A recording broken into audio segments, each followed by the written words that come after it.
show that I'm doing for my community. It's called Ask Mark. That's me. And it's where I take questions from my text community and I invite those folks to join me live and ask their questions directly to me, which is super fun because I get to talk to people. And today we have about 10 to 12 people that's going to join us to ask their question. Now, if you want to ask a question to me in the future, I just want you to text me. Text me at 413-225-8995 and use the hashtag AskMark, right? Hashtag AskMark. You can remember that. And my team's going to pick your question maybe for the next time in the future. So I really hope I can talk to you soon. So text me your questions and let's get going. Now, I just want to make a disclaimer. I can't give medical advice because I would lose my license and that would be bad for me. It would be bad for you. It would just be bad. But I can give you big picture advice about how I would think about various issues and various health conditions and any other questions you have. So let's jump in with our first guest, which is, I think, Vivian. Hi. Do you see me? Hi, Vivian. How are you? Hi. I do see you. Great to see you live. Great to see you too. So I have been doing a little bit of research. I was reading your book, Food Fix, and loving it. And at the same time, I was also reading Joel Salatin's book, which is Folks Normal, right? Yeah. And I'm reading them at the same time, and I hear you talking about food policy and how we should look into taxing certain foods like high fructose corn syrup and wheat and soy, everything that's kind of subsidized right now. And then I heard Joel Salatin talking about it at the same time, and he suggested just removing the subsidies from those foods so that the healthier stuff automatically starts to level out price-wise. And I just wanted to know what you thought about that and if you think it's realistic or not. Well, that's a great question. First of all, I'm not an agricultural policy guy, although I try to pretend I'm one by writing a book about agricultural policy. I'm a doctor. With that disclaimer, I have studied a lot and I do know a fair bit about it. I think, the myth is that there are actual subsidies. What actually is going on now mostly is crop insurance. And that means that farmers get paid if their crops fail. And they get paid, depending on what they plan. If it doesn't do well, they'll get sort of a floor so they don't lose money. But it's a kind of a vicious system that only is for certain crops. So for example, if you're a soy farmer or a wheat farmer or corn farmer and you decide you want to plant a giant 5-acre plot of vegetables on your 5,000-acre soybean farm, you can't do it because you lose your crop insurance. It also forces farmers to plant certain crops because they need the money from the bank to plant crops and to buy the agricultural chemicals and to buy the seeds. But they can't get the money from the bank unless they get the crop insurance from the government to guarantee to the bank that the bank won't lose money. So it's kind of a rigged system where the farmer is in the middle. They're being squeezed. And the average farmer makes minus $1,600 a year, which is pretty bad, right? So the farmer loses money. The banks make money on the loans. The seed companies make money. The chemical companies make money that are pesticide, fertilizer, and herbicide companies, and the farmer loses out. So I think the solutions are to the food system are really complex. We need to look at the food system as a whole, and there's not any one solution like just pulling out all crop supports or crop insurance that's going to fix the problem. I think I do agree it needs to be changed. But for example, we need to support regenerative agriculture, which is a way of growing food that regenerates the soil and regenerates human health by creating food that's far more nutrient dense and healthy. And it has also incredible side benefits of sequestering carbon, conserving water resources by storing water in the soil, increasing biodiversity of bees and pollinators and birds and animals. So you're really creating way more life by doing farming this way. But right now, farmers can't really do it because they're stuck between the banks and the chemical, seed, and ag companies and these crop insurance loans and these crop insurance payments. So they're kind of stuck. So what has to happen is incentives for farmers to convert to regenerative agriculture. And there was a bill introduced recently that was a bipartisan bill to pay farmers for carbon offsets. In other words, if they store carbon in the soil, they will get money for storing the soil carbon. Amazing. And that's a good thing. So, for example, the airlines have to become carbon neutral. The only thing to do that is by buying carbon offsets. So they have to buy carbon offsets from farmers. And so the farmers can be part of an economic system that actually makes money. The good thing about regenerative agriculture is it actually makes farmers money. And even in the first year, they can make money. So right now, there's an enormous movement of regenerative agriculture. I was just at a conference where there's a fund, a $250 million fund to support regenerative agriculture initiatives. There's all kinds of training programs for farmers. And if you get them over that bridge to break out of that trap that they're in between the banks, the government, and the agricultural big ag companies, then they can be free to actually grow food that is good for humans, that's good for the environment, that reverses climate change, and that actually makes them way more money. I mean, Gabe Brown, who's a regenerative farmer from North Dakota, he has been on my podcast. I'm not sure we aired it yet, but he'll be on the podcast.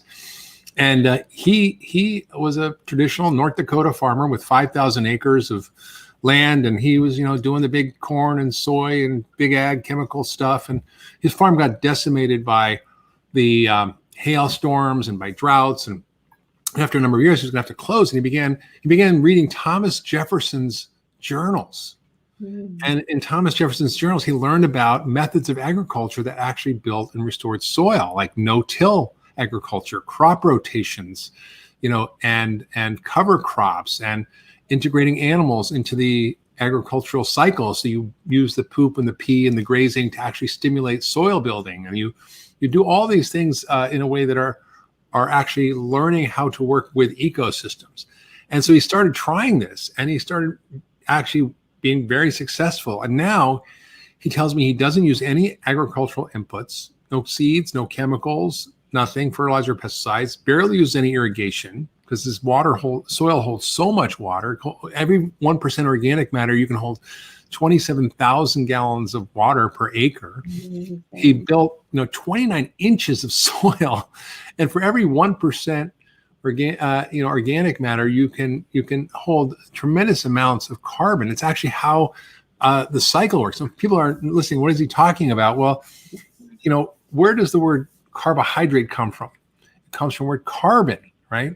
Carbon is what the plants suck out of the air.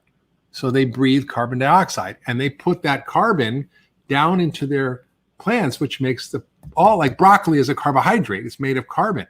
And then they put more of that into the soil, and that carbon becomes food for the microbiology of the soil. So you literally have, in a thimble full of soil, you have more organisms than exist in the entire rest of the planet, or stars in the entire solar universe, or something like that. I forget the exact. It's like a crazy amount. And so the amount of soil building that happens with the carbon going into the plants actually creates a whole microbiology in there that actually helps the plants extract the nutrients. Because now, even if you're growing like organic food and you're not doing it in soil that's really regenerative, you're not necessarily getting the same level of nutrient density. And for sure, the traditional agriculture, we've lost 50% of our nutrient levels in many plants. Even if you're eating your broccoli or your beans or whatever you're eating, if you're eating the healthiest food, you're getting 50% less of the nutrients than you did 50 years ago. So the way that plants get nutrients is by these regenerative processes. So it's so important. And even animal products, I think people have this false dichotomy in their mind. Sorry, I'm just going on a little rant here, but it's okay. I love People have this false dichotomy in their mind of plant-based, or, you have to just, do conventional agriculture, or plant-based. And it's just a false dichotomy, because yes, if we continued to do CAFOs and factory farming of animals, we 100% all should be vegan. But there's a third option, which is regenerative agriculture, that includes all these methods that I'm talking about. There are 6 principles, and you can Google regenerative organic agriculture and read about these principles developed by the Rodale Institute and by the Soil Health Academy, which is a bunch of farmers, including Gabe Brown. And what they found is that, if you include animals in the cycle, you actually can build huge amounts of soil very quickly. So Gabe Brown built 29 inches in a few decades. compared to nature, which takes 1,000 years to build 3 centimeters of soil, right? So we can accelerate the natural process by using animals, and actually the animals will have better lives. It's more humane. You don't have to eat them if you don't want to, but they have to poop and pee and graze, and their saliva and all that creates enormous capacity to build soil, and it has to be done in the right way. And it doesn't use any water because you need tons and tons of gallons. I don't know what the number is, but for every pound of beef, you need so much water. Well, that's only if you're doing factory farmed animals, which require irrigation and require watering. Whereas regeneratively raised beef actually have the rainwater that they use. The rainwater supplies the water for the grass that they eat, and so they're getting their liquids through that, and they're getting streams and so forth. So it's rainwater. It's not actually irrigation water, which is depleting our aquifers. And then what these animals do, which is fascinating, is if you let them to their own devices, they move in herds traditionally, like bison. So they would bite a little bit of grass and then they chew it and they move on. They peep and they pee and they poo. Well, what actually happens is when you look at animals, they naturally seek out plants that have way more nutrients and phytonutrients, which are plant compounds that are medicinal. So they're literally, this plant has a little selenium, this plant has a little this plant chemical that's good for me. And so they're literally eating their medicine, and they'll eat up to 100 different species of plants. Now, when you're eating a cow is eating corn or a little bit of soy cakes or whatever the heck they're eating, ground up candy or animal parts, there's not that much in there. Well, what they found is in these real regenerative farms, not if you're just having grass fed and it's eating just grass and the same kind of grass, but they're literally eating hundreds of different species. They're actually putting these phytochemicals into their meat. And you're getting sometimes as much of these phytochemicals in the meat as you would, or in the milk, as you would from eating the plant. For example, goats grazing on certain shrubs can have as much of the powerful anti-cancer, detoxifying, anti-inflammatory compounds from green tea called catechins as green tea. So I think we're just sort of at the beginning of discovering all this, but there's enormous amounts of investment. And I think the whole idea of this simple remove all subsidies or just tax. I mean, it's way more complicated, but all these things are needed. And I think the goal is really to push the system economically to do the right thing. And that's what the beauty of regenerative agriculture is, because it actually is better for everything. It's better for humans. It's better for the animals, better for the farmers, better for the economy. I mean, it's a win-win. There will be losers, right? Big ag will lose. People like Bayer, Monsanto, the chem seed ag companies, they're not going to be happy. The banks might not be happy. But I think it's a win-win at such a scale that I think it's so important to do. So thank you, Vivian, for the question. But I really could spend the entire hour talking about this, but I won't. I'm so grateful, and it felt like such a great one-on-one session with you, and always admired your work. So thank you so much for all that. I learned a lot. Sure. Thanks, Vivian. So I think we have next question will be from, no, I don't know who it's from. Who's the next question? Michael. Can you hear me, Michael? I can hear you. Great. What's your question? Well, first, just want to say big fan of the show, big fan of your books. Read the 10-day detox diet, read What the Heck Should I Eat? And my wife and I enjoy cooking from What the Heck Should I Cook? So thanks for all that. Of course. You're welcome. Well, my question is thanks for the free advertising. Thanks for the free advertising. Your podcast. But yeah, all good stuff. And I think it was a recent episode that you had on supplements. And I confess I didn't listen to the whole thing. So hopefully the question wasn't already answered in there. But afterwards, I was thinking about supplements, and I started just looking through the National Institutes of Health to see what foods were, supplement dense. Could I get my supplements, everything, nutrients I need from food? And I got onto calcium and was looking at how to get calcium. And it just seems like there's no good way to get calcium without eating a lot of dairy. So my question is, can you get calcium without eating a lot of dairy? And looking at that list, it seems like you'd have to eat just tons of kale and turnips. And it doesn't make a lot of sense. Okay, well, there's two parts of that question. Can you get your vitamins and nutrients from food? And two, where do you get your calcium? So I'm gonna dive into both of those. Okay. Okay, first of all, I had a patient once who said, Dr. Hyman, I don't want to take any vitamins. I want to get everything from food. And I'm going to learn how to do that. And she was so diligent. She's like, okay, I need 200 micrograms of selenium. So I need 4 Brazil nuts a day. I need 30 milligrams of zinc. So I need like 17 pumpkin seeds a day. And I need 2 grams of omega-3 fats. So I'm going to eat 14 sardines a week. And so she had like, and I think it was great. I just love the idea of her doing that. And I think if you can get good food grown a good way and you want to do that, all the power to you. But I would encourage you to test, because I have been for 30 years testing people for nutritional levels, and every day I see deficiency. I mean, I just had a patient say she had iron deficiency. It was really common in a menstruating woman. Right. It's going to be hard unless she's eating a lot of meat to get that, and she might need a supplement. Vitamin D is another tricky one. You can eat a lot of herring and a lot of porcini mushrooms. You might be able to get your vitamin D up, but if you don't do that on a regular basis, you're either going to need to go take vitamin D or be in the sun somewhere south of Atlanta, 20 minutes from 10 a.m. to 2 p.m., mostly naked, maybe a bathing suit every day. So if you're not doing that, you probably need vitamin D. Okay, so let's talk about calcium. Well, calcium is one of the biggest propaganda myths that's been ever perpetrated on the American public. Here's why. It's not about the calcium you eat. It's about the calcium you lose. It's about calcium balance. So there are countries where their intake of calcium is 300 milligrams a day, which is very little. In Africa, they have no osteoporosis. If you look at the studies of people who drink a lot of milk, and this is I'd encourage you to Google milk and health, New England Journal of Medicine. Okay. Milk and health, New England Journal of Medicine. And if you're a nerdy guy like me, read the article. If not, you can go on Medium and you can find an article by Dr. David Lidwig, which is the consumer version.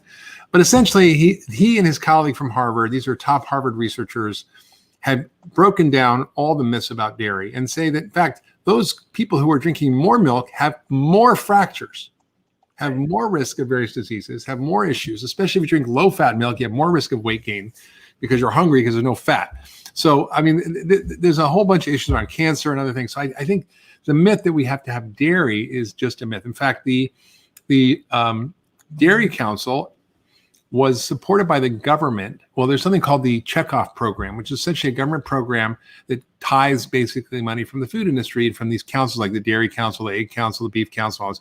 And they're supposed to help do research and advance the research and understanding about these products.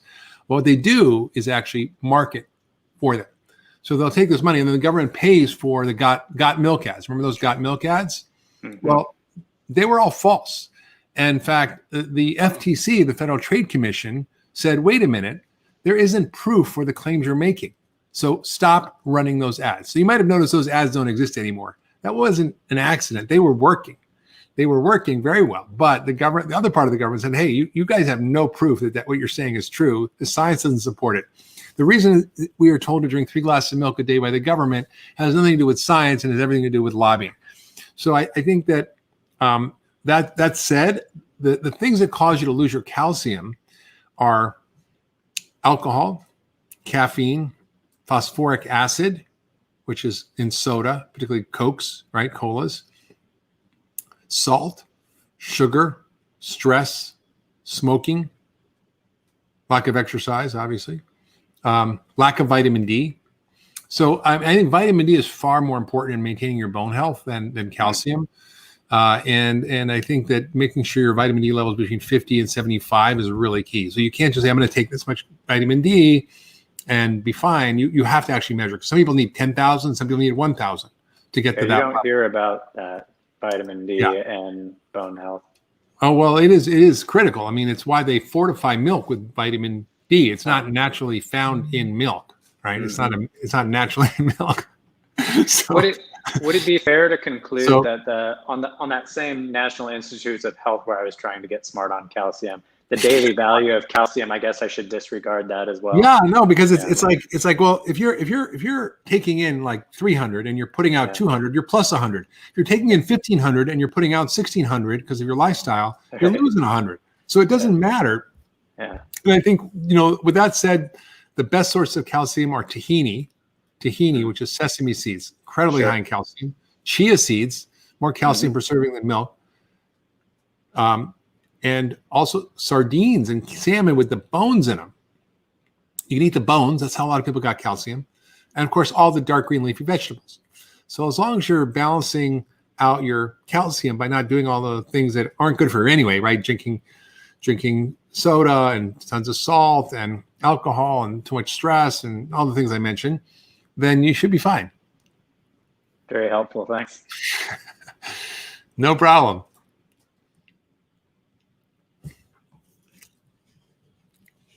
Okay, we have another question. Hi. Hi there.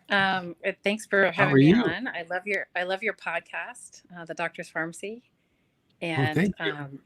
yeah, and also love your cookbook, Food. What the heck should I cook?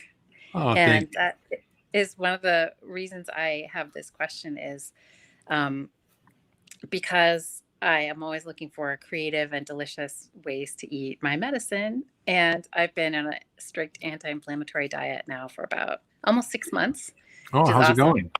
It's going really well. Yeah, I am attempting to nip a diagnosis in the bud before it gets bad. And so I'm really excited about all the things that I've learned from you. And I love the cookbook. All the recipes in your cookbook are delicious.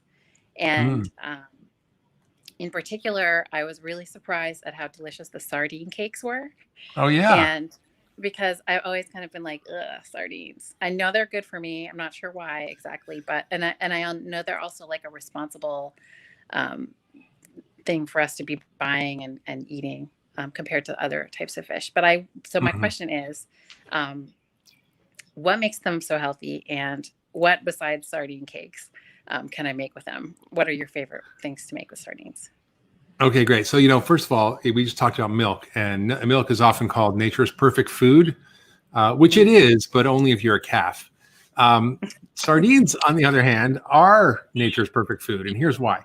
One, they're an incredibly rich source of protein. They're really low on the food chain, so they're really low in toxins. They are rich in omega-3 fats, one of the richest sources of omega-3 fats. If you eat the bones, you get a lot of calcium. They're also a rich source of selenium.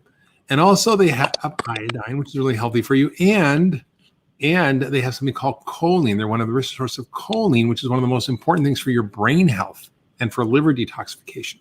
So they really are a superfood. Of course, my wife won't eat them. And no matter how great I make them, she won't eat them. But it's okay. She doesn't like fish. She doesn't like shellfish. She doesn't like anything. So she likes a lot of food, but just not seafood.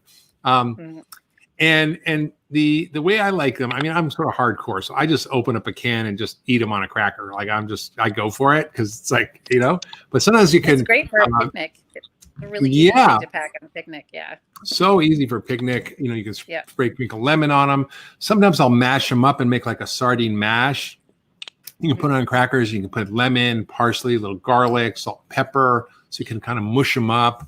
Of course, there's the recipes in my cookbook, the smoked fish spread. So you can make like a fish spread. You can put in olive oil and carrots, onions, celery, parsley, little onion garlic powder, a little avocado mayo, a little vinegar. It's really, really yummy. The sardine cakes I love, which, basically you just chop up the onions and basil and cilantro and green onions and little ginger, mustard, apple cider vinegar, paprika, salt, pepper, little eggs, and you sort of mush them all together and you make these little yummy sardine cakes.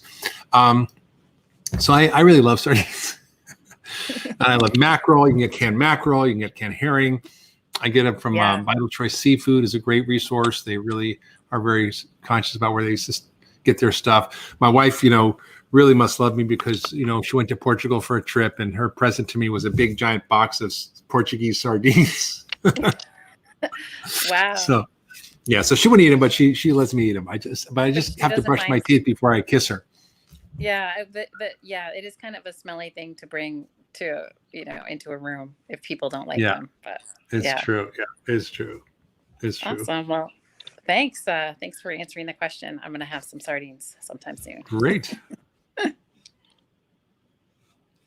All right, we have our next guest. Thank you, Meg.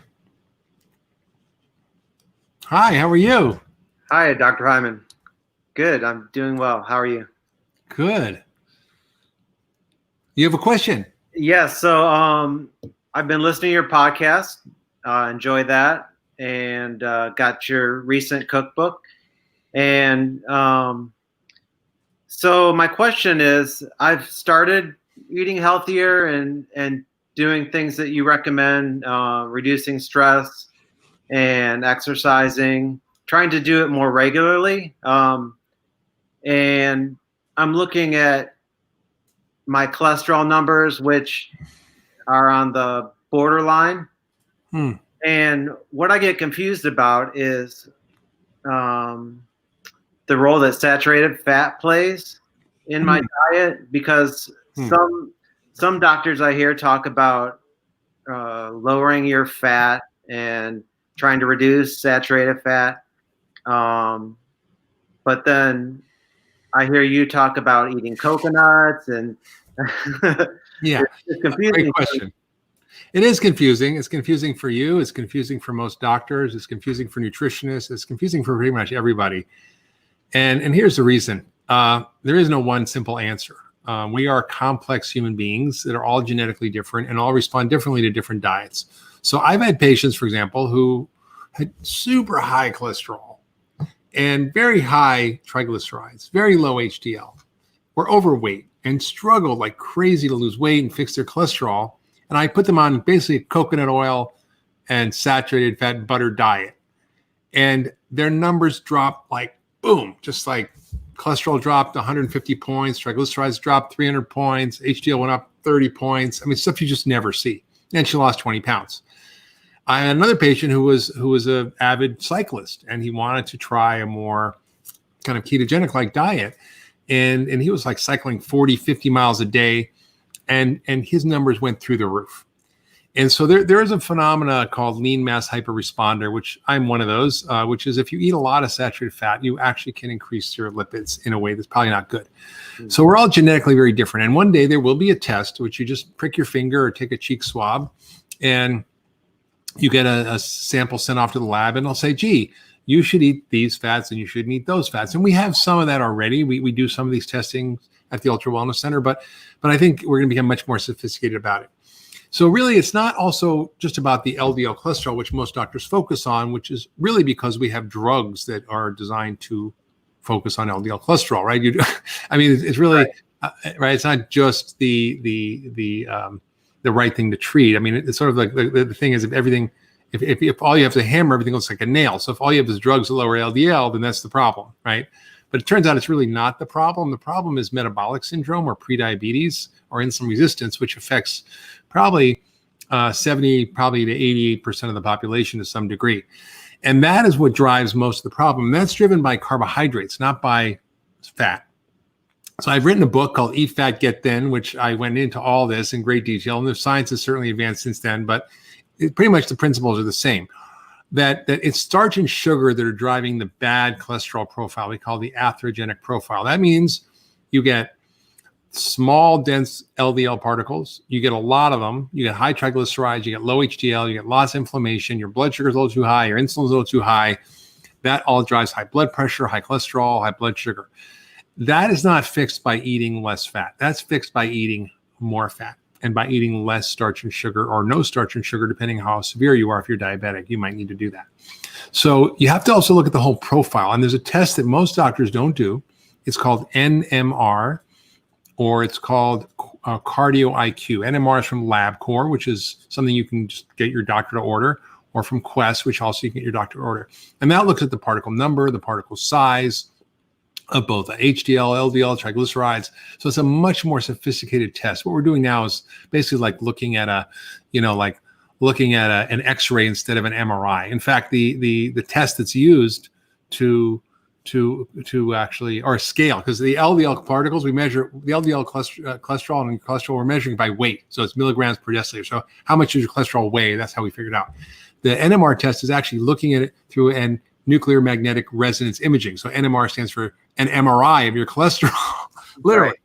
Right. And that is way more effective in determining your risk and what you should do about it. For example, if your LDL was 140, but which should be, let's say, under 70, doctors are talking, or under 100, but your HDL was 80, and your triglycerides were 50, I'm not worried. And your insulin was 3 and your blood sugar was 75, I'm not worried at all. On the other hand, if your LDL is high and you have a lot of small particles and you have a lot of particle number, then I'm more worried. So it's a really personalized, individualized approach. And your traditional doctor won't really think about it that way. So you kind of have to read around and look what you're doing. So I think the biggest thing I would say to most people is, if you think saturated fat is an issue, you can still eat fat. Just eat avocados and nuts and seeds and things like that. Coconut oil is saturated fat, so some people are saturated fat sensitive, but most of us are not. So did that answer your question, Roger? Yeah, it did. So yeah, I also noticed that my triglycerides and my HDL are great. Yeah. But my sugar isn't where it should be either. So there might be something to what you're saying about the whole metabolic syndrome. Yeah, well, you can do the mirror test. It's a very effective test. What you do is you take off your shirt and you look in the mirror and you jump up and down. If your stomach jiggles, it's probably an issue. All right, thank you. That's helpful. Sure. It's all about the belly fat. So yeah, the belly fat's going to drive a lot of the issues. And I think we have another question coming from Jessica, if I'm not mistaken. Yes. Hi. Hi, Jessica. How are you? I'm doing well. Thank you. Thank you for taking my question. I have been reading a lot about, eating healthy, and I follow you on Instagram and see your recipes, and I try to imitate them a lot. But I've been seeing a lot of MCT oil being recommended for people to use. And I want to know what the actual benefits of it is. And also, when looking at the different, MCT oils that are being sold, what do you look for on a good MCT oil to buy? Yeah, great question. So for those who don't know what she's talking about, Jessica, thank you for the question. MCT stands for medium chain triglycerides, and it's a specific type of fat. It's mostly found in coconut oil. Mm-hmm. And it's a very different kind of fat than traditional fat. Most of the fat you eat is taken up by these things in your gut called chylomicrons, and then they go in your lymph system. So they basically absorb through your gut, and they don't go into your bloodstream. They go right into your lymph system, and then they dump into your heart, and they get processed. So it's very, very, very different. And their other kind of fat, the MCT oil, is absorbed directly into your bloodstream. And this is very important because it then goes to your liver and it has all these various effects. It also is extremely, think of it like super, like jet fighter fuel as opposed to like diesel, right? So it's an incredibly effective fuel for your mitochondria, which are the little energy factories in your cells that make you energy. So when you eat and you breathe, you produce energy inside your cells. These little tiny little organelles, they look like a bacteria. You have hundreds of thousands of them in every cell. And when you're fatigued or when you kind of age, we tend to have lower functioning mitochondria. And it's a big problem with a lot of health issues, whether it's diabetes or neurologic diseases, neurodegenerative diseases, weight gain. I mean, most chronic illnesses have some mitochondrial issue. And so MCT, like dementia, we find extremely effective in dementia because it's the perfect fuel for the brain. It also then is burned way more effectively, way more efficiently. It's like a super fuel. So if I go for a long bike ride, I'll just take a couple of tablespoons of that. It doesn't taste like anything before I go, and I'll just be like an Energizer bunny the whole time. It also produces ketones, which is incredibly effective for alertness, focus, cognitive function, and also speeding up your metabolism. And it actually is used in treatment of dementia and can be very, very effective for that. It also has the ability to speed up your metabolism. So you think, well, I'm going to eat fat and I'm going to get fat. No, it actually is going to potentially speed up your metabolism. Now, not if you're eating a junk food diet and you're eating tons of starch and sugar, but I'll throw like a tablespoon in a shake in the morning and it'll just give me that extra little buzz. So it's like caffeine without the buzz, but it gives me that focus, alertness, attention. So I wrote a lot of my books using NCT and I've written like 17 books. So I think it's good working out. Okay. And in good. terms of finding a good source, I would say that there are a lot of products out there. You want a reputable company. I particularly like Bulletproof.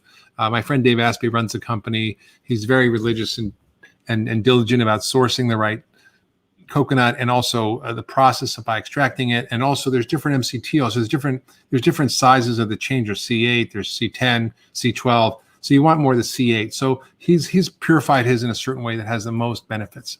Okay. All right. And is that I think it's called brain octane oil. okay? Is that something that you can do then every day, or Yeah. just Yes, but you should check your lipids, right? Because like I said, if you don't know who you are in the genetic spectrum, right? it could be risky. So you just want to make sure you're checking your numbers. Okay, great. Thank you so much. Thank you so much, Jessica. All right. I think the next question is from Alice. Hi, Alice. How you doing? Hello. Good. How are you, Dr. Can't hear you. You can't hear me? Oh, there you are. Well, I do, but you're not lip syncing. Looks like you're a badly dubbed old Japanese movie. Well, I'm sorry. I'm not sure what the issue is. Oh, it's okay. It's fine. It's fine. Just tell me what your question is, Alice. My question is, what can I do to help your efforts to get our food system improved and fixed? Well, short of running for Senate or Congress or the White House, I think that there are so many things that we can do that are powerful ways to have an impact, whether it's in our own choices or whether it's in our communities and our schools, whether it's our political activities with who we vote for. All of that sort of makes an impact. So I would start with aspiring to be a regenitarian. And what is a regenitarian? Well, you heard me speak about regenerative agriculture earlier, but a regenitarian essentially is someone who aspirationally tries to eat food that's grown in a regenerative way, because that will have a downstream effect to increase demand. It'll increase your own health. It'll drive the marketplace to have more and more people doing this. And it'll generate reductions in carbon emissions, improvements in food quality, conservation of water, and so forth. You can also start a compost pile, because about 40% of our food is wasted. And that is the third largest emitter of greenhouse gases. If it were a country after the US and China, it would take the entire landmass of China just to grow all the food that we throw in the garbage at a cost of $2.6 trillion a year. So we have more than enough food to feed 10 billion people. It's just we throw a lot of it out. So that you can start a compost pile. You can actually work with your local town or city or state actually to create a composting ordinance. So you can, like cities like California have done that. In Massachusetts, you can't throw out garbage if you have a food waste, if it's more than a ton. So if you're a grocery store or a food service company or hospital or whatever, you have to dispose of it in a way that isn't throwing in the garbage in the landfill. So there's a company, for example, in Massachusetts that's partnered with farmers to get the waste delivered to their farm. They build these anaerobic digesters. They throw the waste in there. They throw some manure in there, and they make electricity for 1,500 farms. So you can work with your local and state governments to actually advocate for different ideas like this. If you're active in your school, if you want to be active in school, working on school lunches, there's lots of opportunity to work with your local school boards, which control a lot of this, to work with various kind of groups like Conscious Kitchens that actually give roadmaps for how to do this, or Big Green, which provides gardens and so forth for schools. So there's a lot that can be done at an individual level. And then, of course, encourage people to vote, with their vote. There are ways to identify bad actors who are voting for policies that are undermining our health and our nation's economy and our environmental resiliency. And there's a group called foodpolicyaction.org where you can go on and find your congressman or senator, and you can write to them. You can go visit them in Washington or when they come to your district, and you can talk about these issues and be active. I mean, this works. People listen, and so there are a lot of ways to get engaged. And if you have money, you can donate to causes and organizations that are doing things like Kiss the Ground, or I've created something called the Food Fix Campaign, which is driving policy change in Washington. So I think there's a lot of opportunities to get engaged. It's just matters of where you feel right and where you feel good and what works for you. And you can start as simply as your own kitchen, and you can start more complex in your community, and you can go all the way up to the government at the federal level if you want.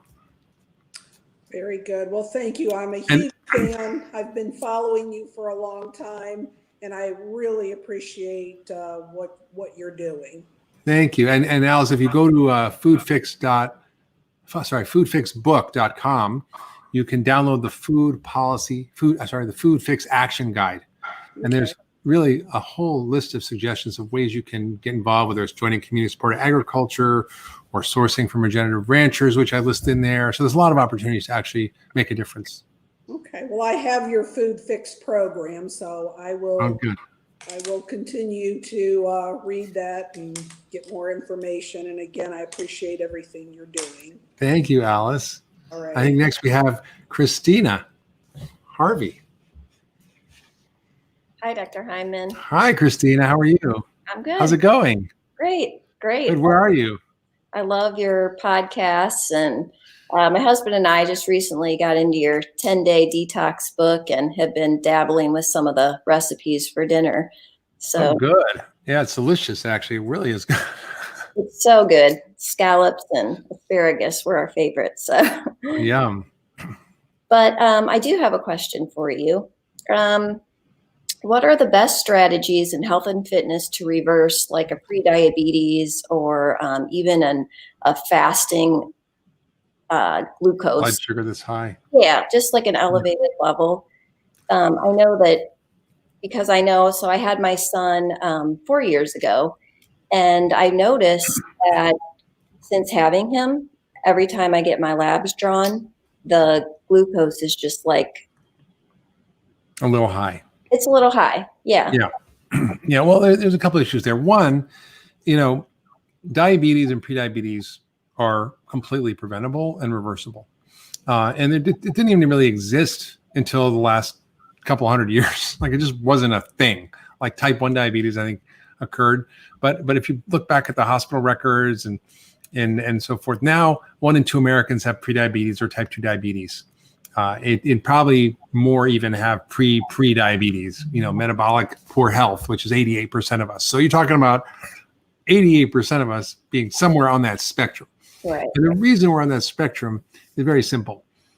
Our bodies are adapted to periods of fasting and famine and the really unavailability of large amounts of starch and sugar. Grains were only introduced about 10,000 years ago. Mm-hmm. People got roots and tubers, but they had a lot of fiber. And sugar was really rare. I mean, if you got a honey patch or something, good luck. But it wasn't something we ate. And then, the average hunter-gatherer maybe ate 22 teaspoons of sugar a year. Now we have about 22 teaspoons a day per person in America, and kids have 34 teaspoons.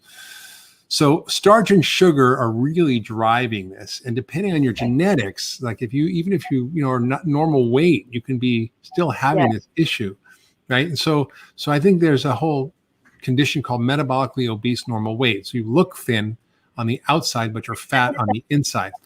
And that may be really related to the amount of starch and sugar. So some of us are more carbohydrate intolerant than others. For example, the Native Americans, they are extremely carbohydrate intolerant. Like they really can't tolerate that because their diets were so much different 100 years ago. And now 80% of them have diabetes. It's not like they have the diabetes gene. They just were adapted to being extremely good at storing fat because whenever they needed to get into a winter situation, they'd have to make sure they could store all the fat to survive the winter. Problem is, we just keep eating all winter, right? And so the key here is one to identify the starch and sugar in your diet. Now, flour is mostly what I'm referring to by starch. We eat about 133 pounds of flour and 152 pounds of sugar every year per person, and it's like almost a pound of sugar and flour a day for every man, woman, and child in America. Now, I'm not having that much, so somebody else is having a lot more. And that's really driving this pandemic of over fat, which is driving the blood sugar issues, right? So you have to look at your diet and say, where's my starch coming from? Am I eating a lot of potatoes, a lot of rice? Am I eating flour products? Am I having a ton of fruit? Am I having a ton of sugar? What was going on? And you could try to eliminate that. Also increasing fat, the good fats like avocados, olive oil, nuts and seeds. Those are great fats to include, which will help also and help cut some of the sugar cravings. Lots of fiber helps to bring down the sugar. So eating lots of fiber, plant-rich foods, obviously, really critical. And also, I would say sometimes blood sugar can be elevated in the morning in a relatively healthy person, not because their blood sugar is a problem, but because they are stressed. stress will cause blood sugar to go up. So even if you're not eating badly, if you have stress, it makes your blood sugar go up. Why? Because when you're running from a saber-toothed tiger, you want to have a lot of glucose running around your blood so you can fuel your muscles, right? Except, your body doesn't know that it's a saber-toothed tiger, or if your kid's having trouble in school, or your husband, stayed out too late and didn't text you he was coming home and you're mad at him. Right? All of it has the same response in your body. So that can be a factor. And then, you want to look at other factors like your A1C, like your insulin. So some people have a high fasting blood sugar, but their average sugar is fine. Or some people have like a high insulin level, that's bad. But if you have a low insulin and a high blood sugar and your A1C is fine, your cholesterol and triglycerides and HDL is fine, I probably wouldn't worry about it. It's frustrating because I'm like a health nut. I really, really since having my son, I've really gotten into the functional nutrition. And so to the point to where when I go get my labs drawn, I know the doctor's not going to really know like what's going on. You know what I mean? Yeah.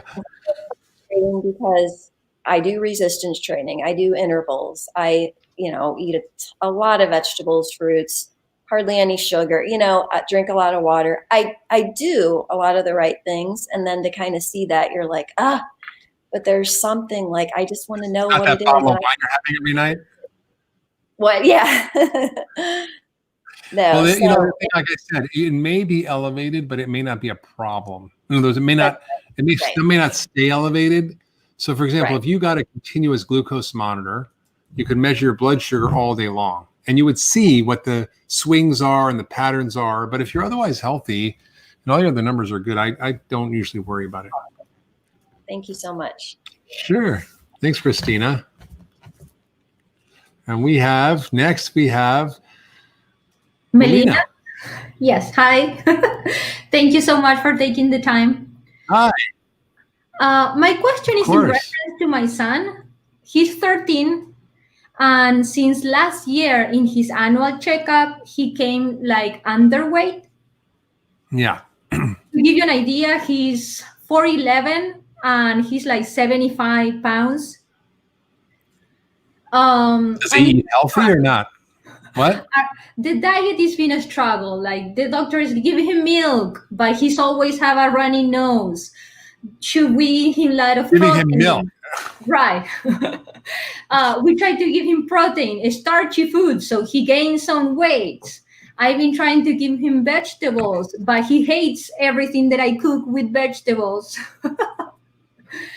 So my question today for you was, one, if you do recommend vitamins for kids? Yes, I do.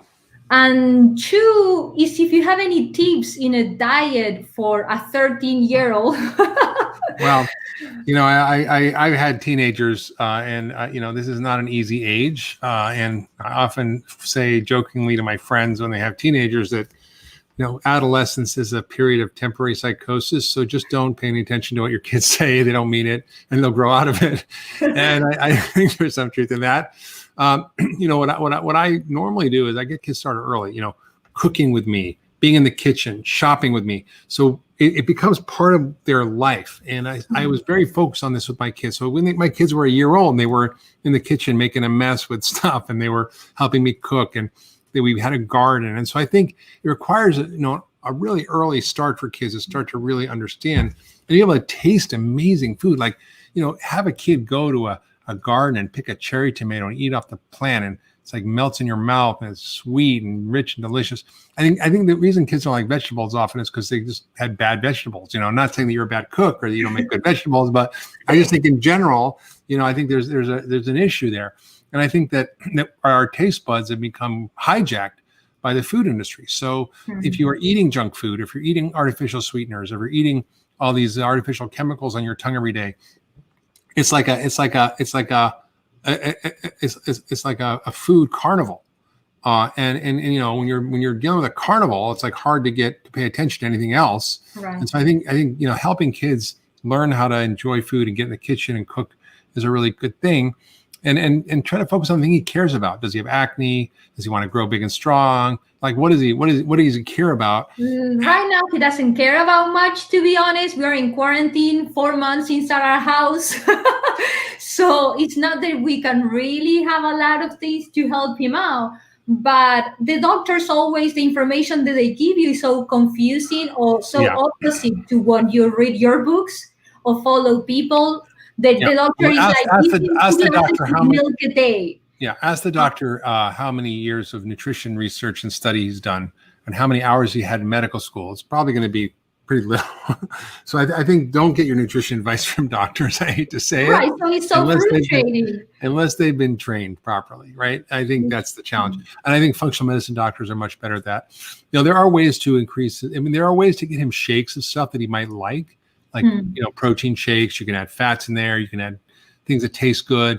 You can even put in, things like monk fruit sweetener, little stevia to make it a little sweeter for him. So there are ways to sort of trick him by putting it in smoothies and things like that. So I think that's sort of a great way to do it. If he likes protein, he can get protein from hopefully, ideally, regeneratively raised or grass-fed animals. Eggs are great. I don't know what he likes or doesn't like, but there are ways to do that. And you do recommend vitamins? Do you have any brand that you think is better? I think a lot of kids eating junk food are highly nutritionally deficient. I was shocked when I started to test these kids and I see zinc deficiency, magnesium deficiency, omega-3 deficiency. I see iron deficiency. I just see so many of these deficiencies, B vitamin deficiencies. So a good multivitamin, fish oil, and a vitamin D usually takes care of it. And I try to focus on companies that are actually rigorous about testing their products pre and post production. So they'll test the raw materials for purity and potency. Once it's there, they make sure it says 100 milligrams. It's actually 100 milligrams. If it's 95, they throw it out and start again. And they test for contaminants and they use bioavailable forms of nutrients. For example, I had a patient taking magnesium. She was getting at the grocery store. It was magnesium oxide.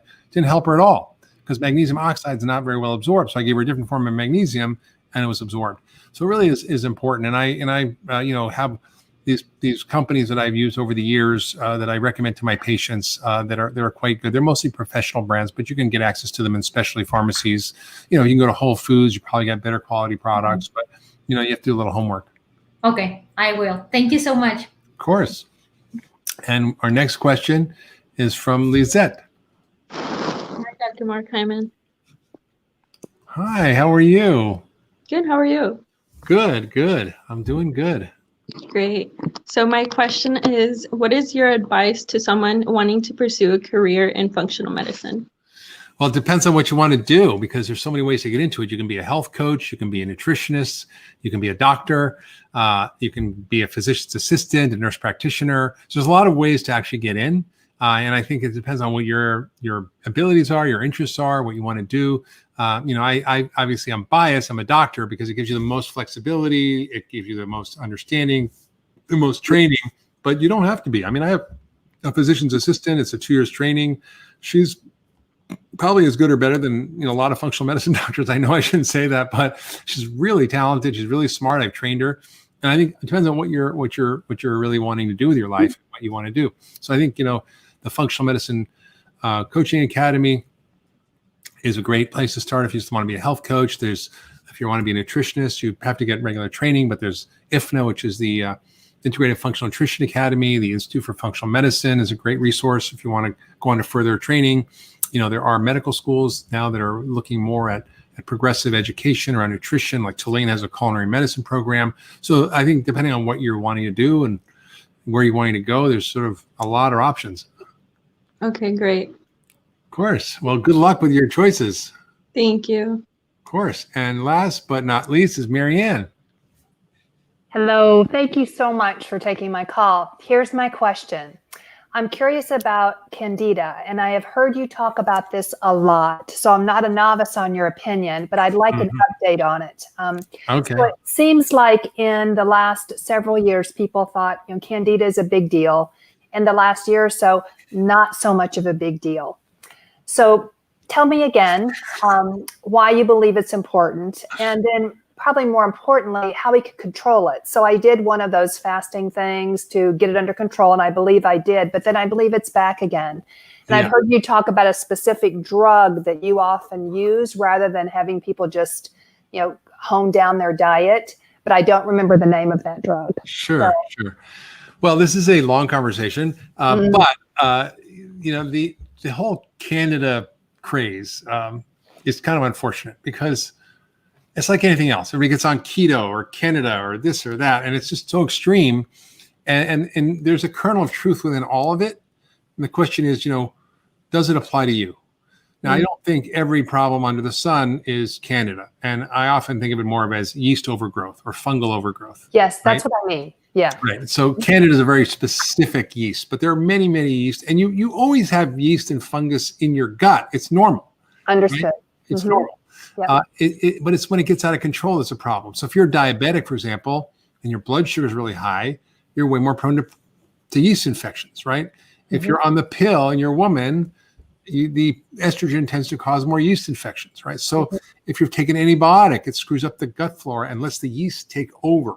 Right. So I'm very focused on personalized treatment, and I think I don't want to overtreat people with these issues. I want to find out if it's an issue for you. So if I have someone who's never was born by C-section, never bottle fed, which I know their guts messed up, had lots of antibiotics as a kid, has had eczema, and has had dandruff, and has blepharitis, and has vaginal or yeast infections, and I know these people have an overgrowth of yeast, and then there are certain tests that I can do to confirm it.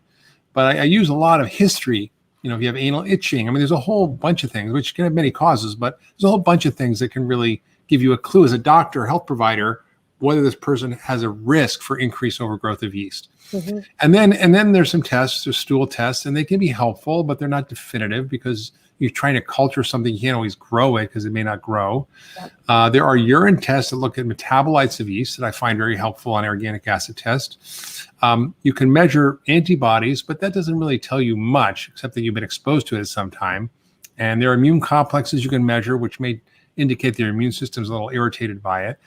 I think there are, I could have someone with every test being negative and I'm 100% sure they have fungal issues. I treat them and they get better. So the tests are a guide. I don't think they're definitive. And what do we do? Well, it's, you cut out those things that yeast love: alcohol, sugar, and starch, right? And if you really want to be strict for a while, you eat mostly protein and vegetables. And that really helps. And then I will often use probiotics. And probiotics can really help. Also, there are specific probiotics, one called Saccharomyces, which is a yeast against yeast. It's very powerful for fighting yeast. And sometimes if I get stuck, I might use an antifungal agent like nystatin or diflucan or other ones, depending on the situation. But those are not the first resort. So I think it's really, really, really important that we focus on, what the cause was to get rid of it. And then, if someone just had a bunch of antibiotics and they need a whatever, like that's fine. So I think it's really focusing on the cause, fixing the story, and then working on the diet. And then there are a bunch of herbs we use. I use oregano, and I use thyme, and I'll use a bunch of other herbs that can be very helpful. So you had a question? Yeah, these tests that you do, a specialized lab for that, or can LabCorp tests do those? No, specialized lab doesn't do that. Yeah, no, these are specialized urine tests, stool tests, So I think it's a little bit usually more with a functional medicine doctor, right? But for the most part, if people cut out all the junk in their diet, if they take the Saccharomyces and some probiotics and try some of the antifungal herbs, that usually works for most people. Okay, how long? I'd give yourself a couple of months. Okay, got it. Yeah, and then of course, if you go back to drinking alcohol and eating sugar, it's going to come right back. Right. Okay. Thank you so much. Of course. Well, thank you. Thank you all so much for joining this special episode of the Doctor's Pharmacy called Ask Mark. It's just been so fun. I love everybody showing up and having really smart questions and taking the time to watch the show and just be with us for the whole segment. I can't tell you how fun it is for me because, one, I'm stuck here in COVID and I'm lonely like you, and it's nice to see and talk to people. And second, I get to really talk to people who are interested in health and answer questions that I think are probably on a lot of people's minds. So I really appreciate you coming. So that's it for our show today. If you want to ask me a question in the future, you can text me. Yes, you can text me 413-225-8255. 8995. Use the hashtag AskMark, and my team might pick your question for one of our future calls, and I'll get to chat with you myself, which I'd love to do. And if you missed the live stream, don't worry. We're going to be airing this on the Doctor's Pharmacy podcast real soon. So thanks for joining us today on this special episode of the Doctor's Pharmacy called Ask Mark, and that's me.